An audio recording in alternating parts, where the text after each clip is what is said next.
મારું નામ દ્રષ્ટિબા જાડેજા છે. હું યોગ થેરેપિસ્ટ છું.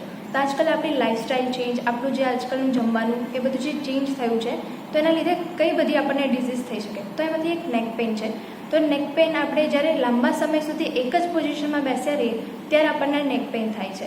તો એ ક્યારે નેક પેઇન માઇનરથી મેજર સુધી પહોંચી શકે એ આપણને ખબર રહેતી નથી. તો આપણે પહેલાંથી જ એના પ્રિકોશન્સ લઈ લેવા જોઈએ કે જેનાથી આગળ આપણને નેક પેઇન થાય નહીં. તો આપણે જોઈએ આજે કે કેટલા બધા આસન છે, એમાંથી આપણે અમુક આસન જોઈએ જે નેક પેઇનને રિલીફ આપે.